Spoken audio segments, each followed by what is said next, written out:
My lord, the Persians are coming.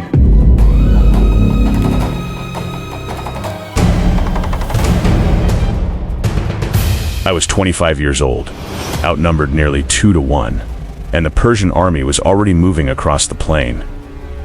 If I lost this battle, the Eastern Roman Empire would fall before sundown.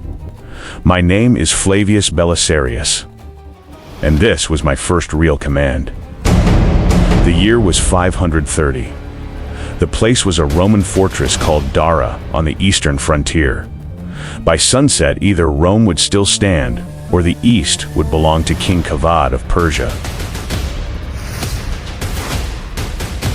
He had sent his finest general against me, a man named Perozes. Perozes did not come to negotiate, he came to finish us. But before I tell you how we won, you must know how we got there. For 30 years, Rome and Persia had been pretending to be at peace. It was not peace. It was a long, ugly argument over money, borders, and faith. For decades, Rome had paid Persia gold every year. The Romans called it support for the Caucasus. The Persians called it what it really was: tribute. Then a new emperor came to Constantinople. His name was Justinian. Justinian wanted to rebuild Rome. All of it. The lost lands, the forgotten provinces. He had no time to keep paying Persia for nothing, so he stopped sending the gold. That was the first crack. Then came the kingdom of Iberia, a small Christian land high in the Caucasus Mountains. Its king, Gurgen, was a Christian. Persia was Zoroastrian. They worshipped fire, and they had begun forcing their religion on the Christians who lived inside their borders. Gurgen refused. He sent a message to Rome asking for help. Rome answered. Persia called it interference. Rome called it protection. And then there was Dara itself, the fortress at my back.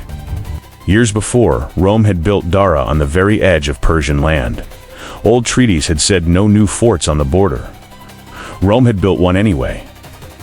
Every Persian king since had demanded the same thing: tear it down. Rome had refused. King Kavad was old now, tired, running out of time.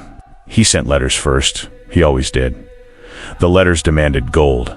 The letters demanded the fortress destroyed. The letters demanded the Christian refugees be sent back.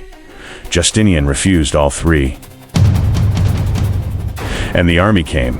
That morning I watched their banners come over the horizon, rank after rank. The Persian war drums are not loud. They are slow. They count time, like a clock telling you exactly how long you have left to live. Behind me, my men were quiet in a way men should never be before a battle. I walked the line. I made myself walk slowly. I passed a centurion. His name was Marcus, older than me, a veteran. He had buried friends in Persian soil.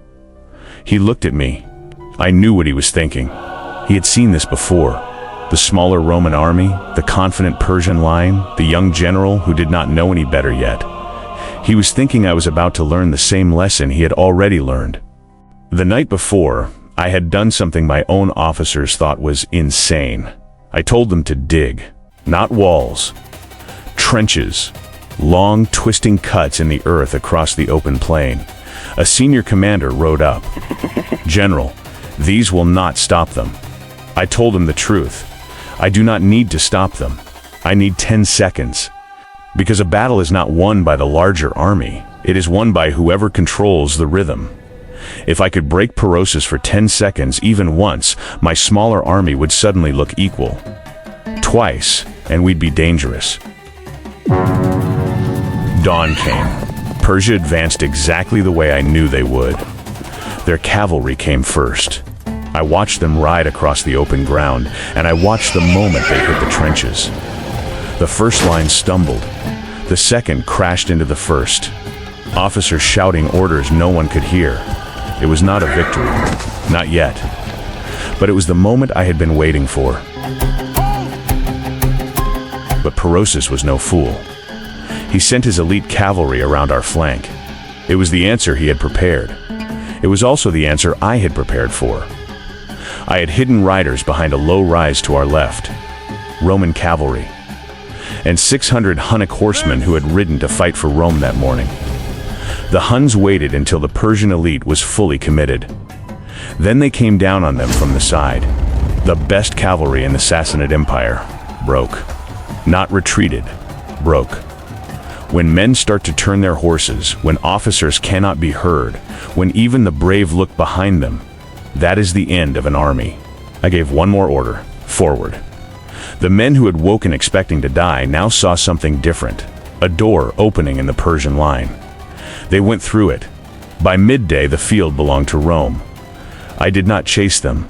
A smaller army wins by control, never by greed. I let them go. That night, I walked the field. The cost was real.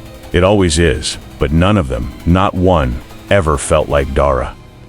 Because Dara was the day Rome remembered how to fight.